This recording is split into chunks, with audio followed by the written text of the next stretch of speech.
Hello guys, Christopher நோலனோட odyssey.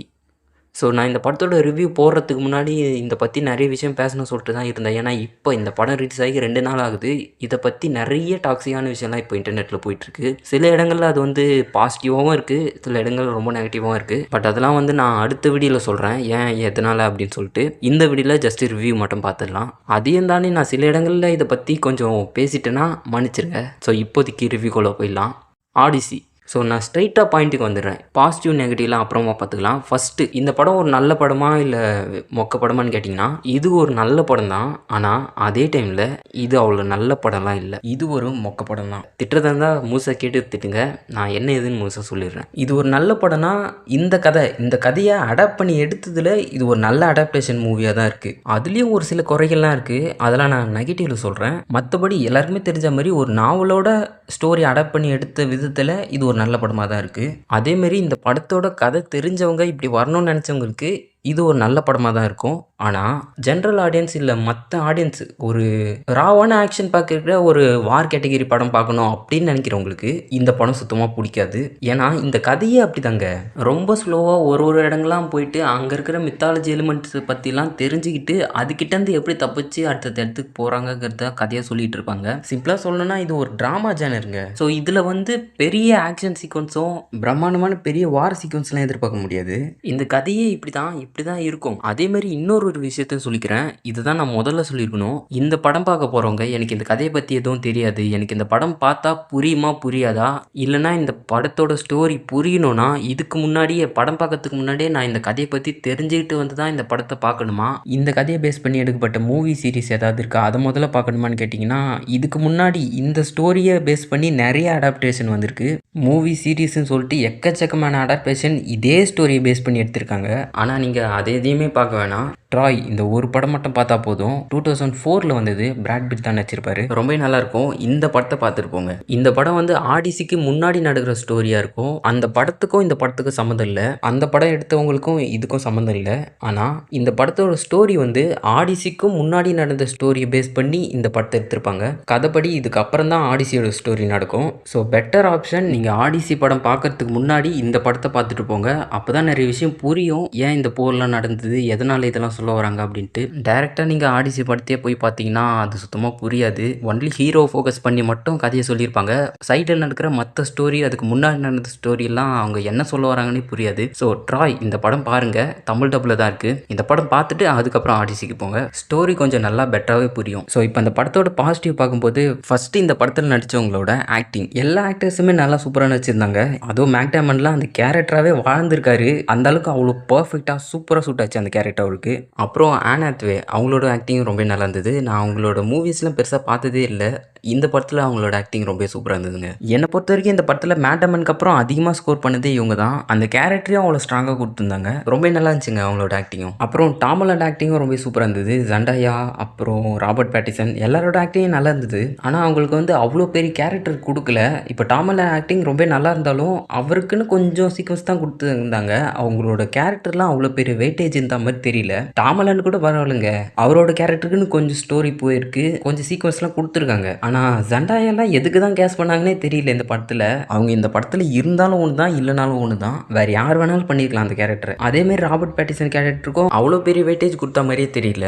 Only hero focus பண்ணி மட்டும்தான் இந்த கதை போயிட்டுருக்கு. அது ஓகே தான், ஆனால் இருந்தாலும் மற்ற கேரக்டர்லாம் கேஸ் பண்ணும்போது அவங்களுக்கும் கொஞ்சம் சீக்வன்ஸ் கொடுத்துருந்தா நல்லா இருக்கும்னு தோணுச்சு. பாசிட்டிவ் சொல்ல வந்து நெகட்டிவ் சொல்லிட்டு இருக்கேன்ல, சில விஷயம்லாம் இந்த படத்தில் அப்படி தாங்க இருக்குது. பாசிட்டிவ் சொன்னால் அதுலேயே ஒரு குறை இருக்குது, அது சொல்கிறேன் போக போக. அப்புறம் விஷுவல்ஸ் எல்லாம் சூப்பராக இருந்ததுங்க. இந்த மித்திக்கல் எலிமெண்ட்ஸ் எல்லாம் காமிக்கும் போது எங்க நோலன் அவரோட ஸ்டைலில் எடுக்கிறன்ற பேரில் கொஞ்சம் நார்மலாக டம்மி பண்ணி விட்டுருவாரோன்னு சொல்லிட்டு தான் யோசிச்சுட்டு இருந்தேன். ஆனால் அப்படிலாம் இல்லை. அந்த மித்திக்கல் கிரியேச்சர்ஸ் அப்புறம் மித்திக்கல் எலிமெண்ட்ஸ் எல்லாம் காமிக்கும் போது பழைய நாவல் ஸ்டோரிலாம் கேட்டவங்க அந்த சீக்வன்ஸ்லாம் எப்படி இருக்கும்னு சொல்லிட்டு இமேஜின் பண்ணியிருப்பாங்களோ அதெல்லாம் அப்படி எக்ஸாக்டாக ஸ்க்ரீனில் விஷுவலாக கொடுக்குற மாதிரி தான் இந்த மித்தாலஜி சீக்வன்ஸ்லாம் அவ்வளோ சூப்பராக கொடுத்துருந்தாங்க. ஸோ இந்த படத்தில் விஷுவல்லாம் ரொம்ப நல்லா இருந்தது. முக்கியமாக அந்த சைக்ளாப் சீக்வன்ஸ்லாம் வேறு லெவலில் இருந்ததுங்க. அப்புறம் இந்த படத்தில் ப்ராக்டிக்கல் ஒர்க்லாம் ரொம்ப சூப்பராக போட்டிருக்காங்க.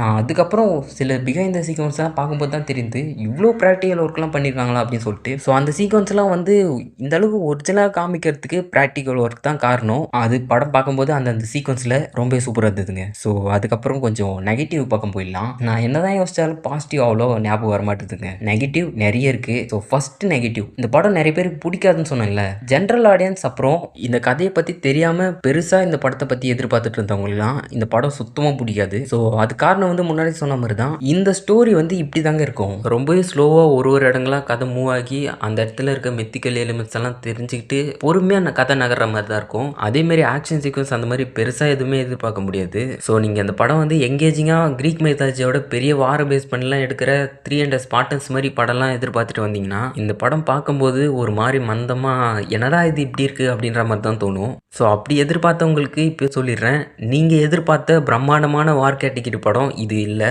ஆக்சுவலாக ட்ராய் தான் அந்த மாதிரி மூவி. முழுக்க முழுக்க அந்த வாரை பேஸ் பண்ணி எடுத்திருப்பாங்க. ஆடிசி வந்து அந்த வார் முடிஞ்சதுக்கப்புறம் அதில் சண்டை போட்ட ஹீரோ ஒடிசியஸ் வந்து எப்படி திரும்ப வீட்டுக்கு ரிட்டர்ன் ஆனார், அவர் கூட இருந்த வாரியர்ஸ்க்கெல்லாம் என்னென்ன ஆச்சு, அவங்க போகிற ஜேர்னியில் என்னென்ன ஆபத்தெல்லாம் சந்திச்சாங்க அப்படிங்கிறது தான் இந்த ஸ்டோரியில் சொல்லியிருப்பாங்க. ஸோ இந்த ஸ்டோரியே இப்படி தாங்க ஒரு ஸ்லோ பர்னிங் மூவி மாதிரி தான் போகும். ஸோ இந்த படம் வந்து இந்த கதையை பற்றி தெரிஞ்சவங்களுக்கு ரொம்பவே பிடிக்கும், தெரியாதவங்களுக்கு கொஞ்சம் பிடிக்கிறது கஷ்டம் தாங்க. சிம்பிளாக சொல்லணும்னா நம்ம ஊர் பொன்னியின் செல்வன் மாதிரிங்க. இப்போ நம்ம ஊர் ஆடியன்ஸ் எல்லாம் பாகுபலி மாதிரி ஒரு படம் பார்த்துட்டு பொன்னியின் செல்வன் வந்து அந்த மாதிரி இருக்கும் அப்படின்னு சொல்லிட்டு எதிர்பார்த்துட்டு வந்தாங்கன்னா கண்டிப்பாக அது அவங்களுக்கு ஏமாற்றத்தை கொடுக்கும். ஸோ அந்த கதையை பற்றி தெரிஞ்சவங்களுக்கு அப்படி இருக்காது. ஏன்னா அது வந்து ஒரு நாவல் ஸ்டோரி, ஒரு சில கேரக்டர் பேஸ் பண்ணி அந்த கதை மூவ் ஆகிறது வந்து அந்த கேரக்டர்ஸையும் அந்த ஸ்டோரியும் வச்சு நகரக்கூடிய ஒரு ட்ராமா கேட்டகிரி. அதே தான் இந்த படமும் குறிப்பிட்ட ஒரு சில கேரக்டர் பேஸ் பண்ணி அதில் நடக்கிற ஒரு சில விஷயங்களும் அவங்க போகிற பார்த்த பேஸ் பண்ணி தான் இந்த படம் நகரும். மற்றபடி பெருசாக இந்த க்ரீக் மைத்தாலஜி எல்லாம் பெருசாக பிரம்மாண்டமாக கொடுப்பாங்க அப்படின்னு சொல்லிட்டு எதிர்பார்த்தீங்கன்னா அந்த மாதிரிலாம் எதுவும் இருக்காது. இதை தாண்டி இந்த படத்துலேயும் சில குறைகள்லாம் இருக்குது. முக்கியமாக நோலனோட டச் வந்து இந்த படத்தில் நிறைய இடங்களில் நெகட்டிவ் அமைஞ்சிருக்கு. நோலன் வந்து அவரோட மற்ற படங்களுக்கெல்லாம் கொடுக்குற அதே மாதிரி ஒரு நான் லீனியர் ஸ்டோரி டெல்லிங் ஸ்டைலில் தான் இந்த படத்துலையும் கொடுத்துருக்காரு. ஒரே நேரத்தில் இந்த படத்தில் மொத்தம் 4 ஸ்டோரியை ஒன்றா எடுத்துகிட்டு போயிட்டுருக்காரு. இது எப்படின்னா நான் முன்னாடியே சொன்ன மாதிரி தான் இந்த படம் வந்து ரொம்ப என்கேஜிங்காக பரபரப்பாக போயிட்டுருக்க மாதிரி படம்லாம் இருக்காது.